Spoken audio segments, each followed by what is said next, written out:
یہ تمہاری سلامتی کا راستہ ہوگا۔ پادری سلوبہ نے کہا، اس میں تمہارے جان و مال کی اور تمہارے مذہب کی سلامتی ہے۔ میں مسلمانوں کی اطاعت قبول کر رہا ہوں اور میں بانقیہ اور بسمہ کے علاقے کی تمام قابل کاشت اراضی اس کا لگان وصول کر کے مسلمانوں کو ادا کیا کروں گا۔ تقریباً تمام مورخوں نے لکھا ہے کہ مسلمانوں کے حسن سلوک، عدل و انصاف اور اسلوب حکومت سے متاثر ہو کر دیر ناطف کے پادری سلوبہ بن نستونہ نے سب سے پہلے خالد رضی اللہ عنہ کے سامنے جا کر اطاعت قبول کی اور 10,000 دینار خالد رضی اللہ عنہ کو پیش کیے۔ اس رقم کے ساتھ وہ ہیرے اور بیش قیمت موتی بھی تھے جو کسریٰ اردشیر نے پادری سلوبہ کو تحفے کے طور پر دیے تھے۔ یہ موتی دراصل رشوت تھی جو اردشیر نے عیسائیوں کو مسلمانوں کے خلاف لڑانے کے لیے پادری سلوبہ کو دی تھی۔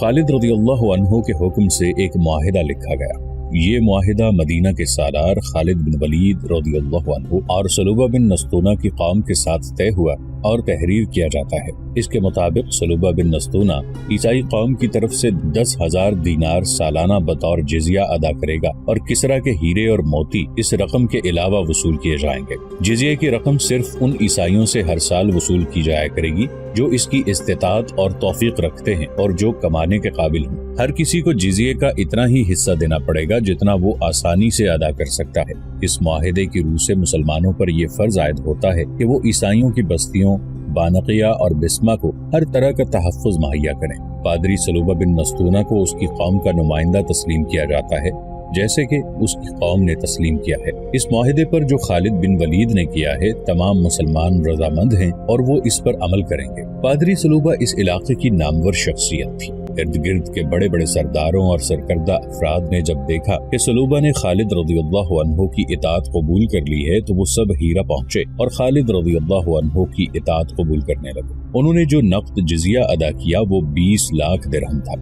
مسلمانوں کی شجاعت کی دھاک دور دور تک بیٹھ گئی۔ بڑا ہی وسیع علاقہ مسلمانوں کے زیر نگین آ گیا۔ خالد رضی اللہ عنہ نے وقت ضائع کیے بغیر اس علاقے میں اسلامی حکومت قائم کر دی اور انہی سرداروں میں امراء منتخب کر کے مختلف علاقوں میں مقرر کر دیے۔ اس کے ساتھ ہی اپنی فوج کے کچھ دستے اس مقصد کے لیے سارے علاقے میں پھیلا دیے کہ کہیں سے اسلامی حکومت کے خلاف بغاوت نہ اٹھ سکے۔ یہ دستے گھڑ سوار تھے اور برق رفتار۔ خالد رضی اللہ عنہ نے اپنے 3 بڑے ہی تیز اور پھرتیلے سالاروں زرار بن الازور، قیقاع اور مثنہ بن حارثہ کو ان دستوں کے ساتھ بھیجا تھا۔ ان تینوں کا انداز ایسا جارحانہ تھا کہ جدھر جاتے ادھر لوگ دبک جاتے اور ان کے سردار آگے آ کر اطاعت قبول کر لیتے۔ اس طرح جون 633 عیسوی ربیع الاخر 12 ہجری میں دجلہ اور فرات کے درمیانی علاقے اسلامی سلطنت میں آ گئے۔ تخت و تاج کے ہوسکاروں نے اپنے قوموں کو تاریخ کی تاریکیوں میں گم کیا اور اپنے ملک دشمن کے حوالے کیے ہیں۔ فارس کی شہنشاہی جو ناقابل تسخیر سمجھی جاتی تھی اور جس کی فوج زرہ پوش تھی اب زوال پذیر تھی۔ مسلمانوں کی فوج کی نفری فارس کی فوج کے مقابلے میں کچھ بھی نہیں تھی۔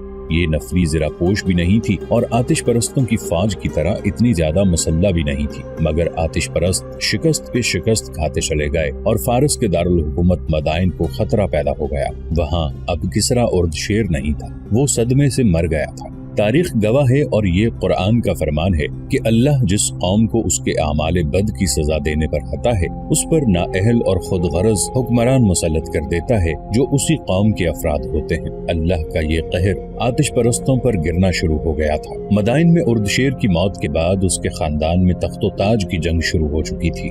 خالد رضی اللہ عنہ کے جاسوس مدائن میں ہی نہیں کسریٰ کے محل میں بھی پہنچ چکے تھے۔ وہ جو خبریں بھیج رہے تھے وہ خالد رضی اللہ عنہ کے لیے امید افزا تھی۔ مدائن کا تخت اب وہ تختہ بن چکا ہے جس پر میت کو غسل دیا جاتا ہے۔ ایک جاسوس نے مدائن سے آ کر خالد رضی اللہ عنہ کو بتایا یہ تخت کسریٰ کے 3 شہزادوں کی جانیں لے چکا ہے۔ اردشیر کی متعدد بیویاں ہیں اور ہر بیوی کے جوان بیٹے ہیں۔ ہر بیوی اپنے بیٹے کے سر پر کسریٰ کا تاج رکھنا چاہتی ہے۔ اردشیر کے مرنے کے بعد ایک شہزادے کو تخت پر بٹھایا گیا۔ 2 روز بعد وہ اپنے کمرے میں اس حالت میں مردہ پایا گیا کہ اس کا سر اس کے دھڑ سے الگ تھا۔ 2 نہایت خوبصورت اور جوان لڑکیوں کو دربان کو اور پہرے داروں کو جلاد کے حوالے کر دیا گیا۔ اس شہزادے کے قتل کے شبے میں ان سب کے سر قلم کر دیے گئے۔ اس کی جگہ اردشیر کی ایک اور بیوہ کے بیٹے کے سر پر کسریٰ کا تاج رکھا گیا۔ تیسرے دن اس نے شراب پی اور بے ہوش ہو گیا اور ذرا دیر بعد مر گیا۔ اب 7-8 آدمیوں اور 3 جوان عورتوں کو شہزادے کو شراب میں زہر پلانے کے شبے میں قتل کر دیا گیا۔ سالار اعلیٰ تیسرا شہزادہ تخت پر بیٹھا